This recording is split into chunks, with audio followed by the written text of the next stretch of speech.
નમસ્તે વિદ્યાર્થી મિત્રો, હવે એક્ટિવ પેસિવની અંદર આપણે સિમ્પલ પાસ્ટ ટેન્સના વાક્યોને પેસિવમાં કઈ રીતે ફેરવાય એના વિશે થોડી સમજ આપું છું. હવે પાસ્ટ ટેન્સમાં વાક્ય કેવું હોય તો પાસ્ટ ટેન્સમાં એક્ટિવ વાક્ય કેવું હોય તો એમાં કર્તા આપેલું હોય, પછી તરત જ ભૂતકાળનું રૂપ આપેલું હશે. કર્તા પછી તરત જ ભૂતકાળનું રૂપ આપેલું હશે, પછી ઓબ્જેક્ટ ને અધર વર્ડ એ રીતે આપેલું હશે.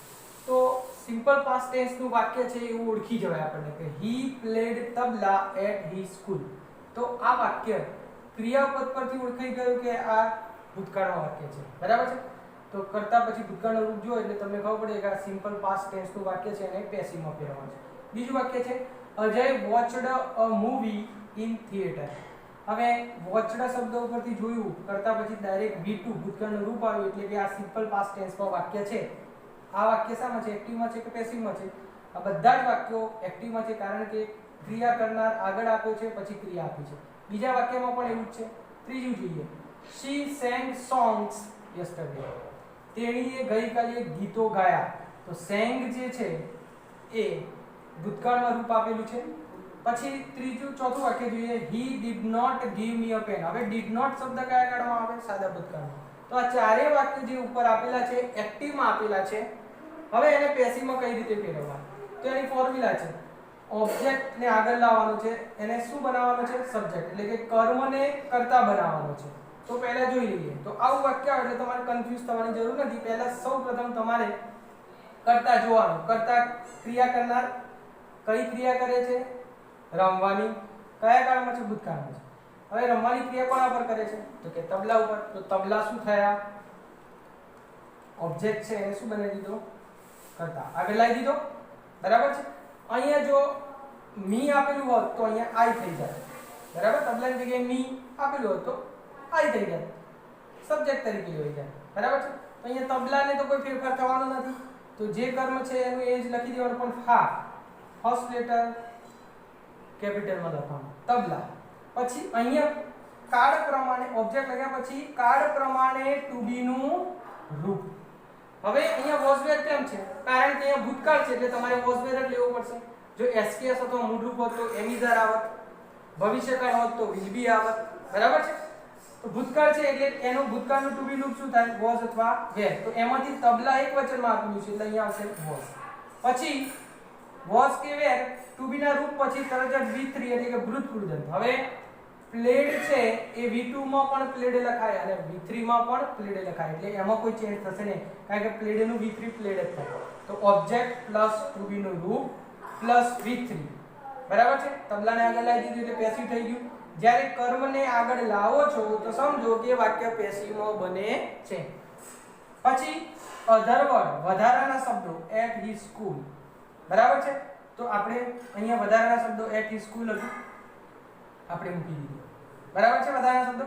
પછી બાય. હવે વધારાના શબ્દો તો રહ્યા જ નહીં. હવે શું રહ્યું? બાય મૂકવાનું રહ્યું કર્તાની આગળ. પછી જે અહીંયા શું આપેલું છે કરતા? he. તો બાય લખી અને આગળનો કર્તા છે પાછળ જતો રહેશે એટલે he નું શું થઈ જશે? કર્મમાં ફેરવાઈ જશે. સબ્જેક્ટ ને ઓબ્જેક્ટમાં ફેરવી દીધું એટલે શું થઈ ગયું? him. તો આખું વાક્ય તબલા was played at his school by him. તો ખબર પડી. આવું વાક્ય V2 વાળું જોવા મળે તો was where V3 નો ઉપયોગ કરી આગળ કર્મ લાઈન was where V3 નો ઉપયોગ કરીને વાક્ય બનાવવાનું. બીજું વાક્ય Ajay watched a movie in the theatre. તો આમાં જોવાની ક્રિયા થાય છે. જોવાની ક્રિયા કોના પર થાય છે? તો કે મૂવી પર. એટલે શું જોવે છે એમ વોટ વડે પ્રશ્ન પૂછો. What did Ajay watch in theatre એવો પ્રશ્ન પૂછાય. તો શું જોવે છે? તો મૂવી. તો આ કર્મ છે આપણે કર્મને આગળ લાવી દીધું. બરાબર છે. ચલો હવે કયા કાળમાં છે? ભૂતકાળમાં છે. તો ભૂતકાળનું ટુ બી નું રૂપ યાદ કરો વોઝ અથવા વેર. મૂવી એક વચન છે એટલે આપણે મૂક્યું વોઝ. બરાબર છે.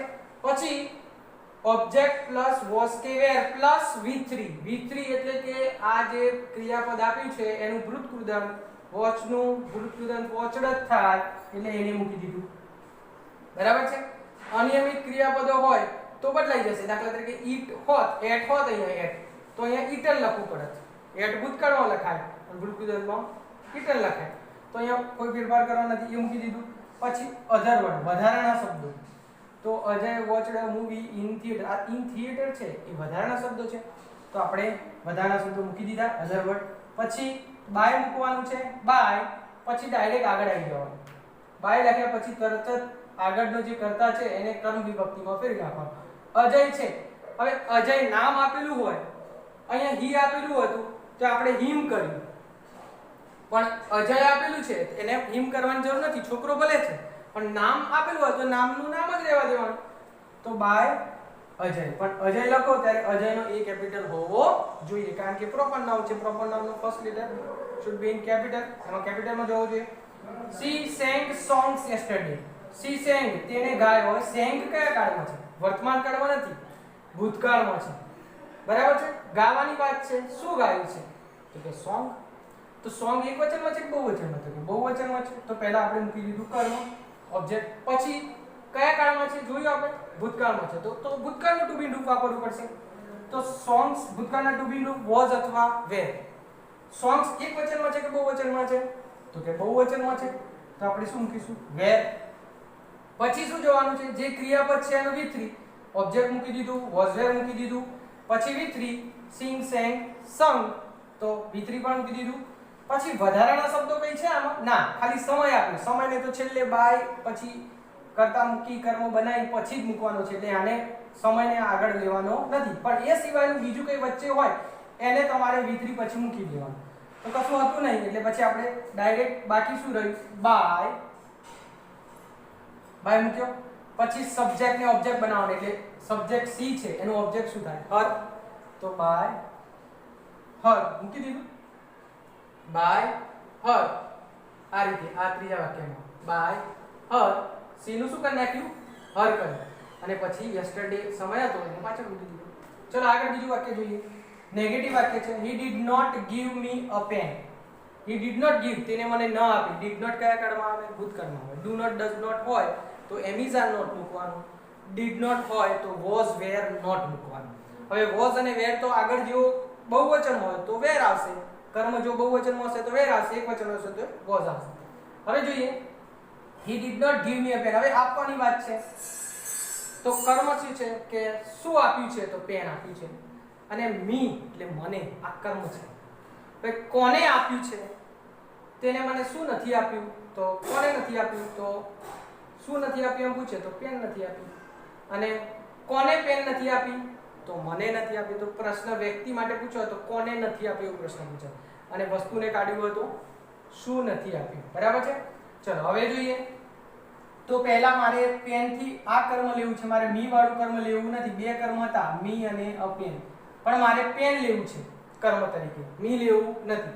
તો પહેલા મેં પેન એકવચનમાં છે ને, તો આ એ છે ને એને પહેલું કેપિટલ લખીશું. A pen. did not એનું was were અથવા were not થાય. તો એકવચનમાં છે ને પેન એટલે was not થઈ જશે. જો પેન્સ હોત તો were not લખાત, કારણ કે આ ભૂતકાળમાં છે. તો was not. પછી give નું V3 શું થાય? give, gave, given, તો એનું V3 થઈ જાય given. બરાબર છે? પછી ઓબ્જેક્ટ મૂક્યું, was were મૂક્યું, પછી V3 મૂક્યું, પછી વધારાના શબ્દો. આમાં વધારાનું શું રહ્યું? તો કે મી બાકી હતું, તો મી મૂકી દીધું. પછી બાય કશું બાકી ન રહ્યું, પછી આગળ આવી જવાનું. બાય હી નું શું થઈ જાય? હિમ થઈ જાય. બરાબર છે? ચલો એ રીતે I was not given a pen by him. તો અહીંયા આગળ કર્મને વ્યક્તિ તરીકે લીધો તો મી નું શું કર્યું? I. did not હતું તો was not અથવા were not આવવાનું જ છે. I ની સાથે were આવે જ નહીં. શું આવે? was not. બરાબર છે? give નું V3 શું થાય? given, એટલે V3 મૂકી દીધું. વધારાના શબ્દો. હવે વધારાનું શું વધ્યું હતું? પેન વધ્યું આમાં, કારણ કે આમાં કર્મ તરીકે I લીધું હતું, મી નું I કર્યું તો પેન વધારાના શબ્દો આવી ગયા અહીંયા પેન. પછી બાય હિમ વધ્યું, એ શું વધ્યું? બાય પછી હિમ કરવાનું. બરાબર છે? એટલે સુધી આ સિમ્પલ પાસ્ટ ટેન્સ નું છે. બરાબર? પછી આગળ ચર્ચા કરીએ છીએ.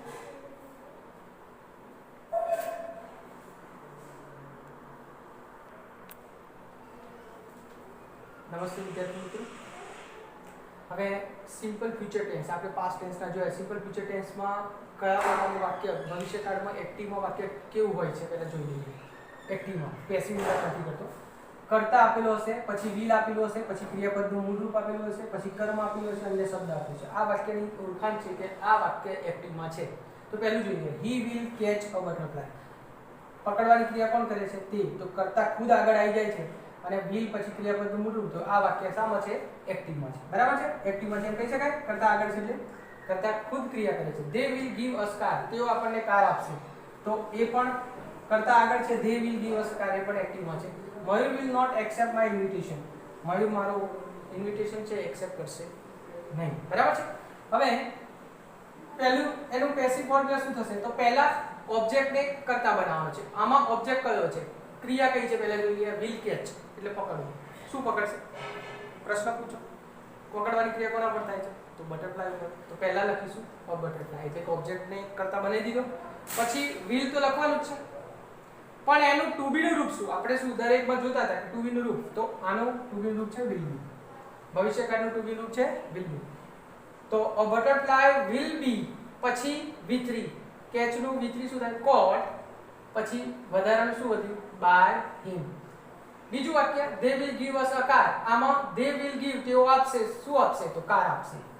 એક પહેલું કર્મ છે અને કોને આપશે? બે કર્મ છે. તો સપોઝ સમજો કે આપણે કારને પહેલું લેવું છે. બરાબર છે? અથવા અસ ને પહેલું લેવું છે. તો આમાં હું અસ ને પહેલા લઉં છું. તો અસ છે એ કર્મ છે મને અમને. બરાબર છે? તો અસ નું શું થઈ જશે? કરતા બનાવશો એટલે ઓબ્જેક્ટ ને કરતા બનાવશો. અસ નો કરતા બનાવશો એટલે વી થઈ જશે. પછી ભવિષ્યકાળમાં વાક્ય છે એટલે will be તો થઈ જ જવાનું છે. તો will be લખી દીધું. v3 શું થાય? give નું given. વધારાના શબ્દો કારણ કે આમાં with લીધો છે. અસ નું વી કર્યું છે. કાર તો રહી ગઈ. તો વધારાના શબ્દો v3 પછી મૂકી દેવાના. અકાર પછી by આપણે જે વાપર્યું છે by. બરાબર છે? પછી they નું શું કરી નાખ્યું? them. એટલે આપણે થઈ ગયું પેસિવ. હવે કારને આગળ લેવી છે. કારને કર્મ બનાવવાનું છે. તો કાર પછી ભવિષ્યકાળ will be given to us પછી by them. હવે છેલ્લું વાક્ય મયુર will not accept my invitation. તો શું એક્સેપ્ટ નહીં? will not accept લે એક્સેપ્ટ કરશે નહીં. આ ક્રિયાપદ છે. શું એક્સેપ્ટ નહીં કરે? તો કે my invitation. તો my invitation માં my પહેલો m કેપિટલ હોવો જોઈએ. my invitation will not be અહીંયા લાગશે. will not be accepted. v3 થઈ ગયું આનું. v3 કર્યું. will not be accepted પછી શું વધ્યું? by મયુર. તો my invitation will not be accepted by મયુર. તો આ થયો સાદો વર્તમાનકાળ, સાદો ભૂતકાળ અને સાદા ભવિષ્યકાળ સુધી આપણે ચર્ચા કરી લીધી છે પોઝિટિવ વાક્ય અને નેગેટિવ વાક્ય. હજુ આગળનું આપણે નેક્સ્ટ વિડિયોમાં લઈશું. ઓકે.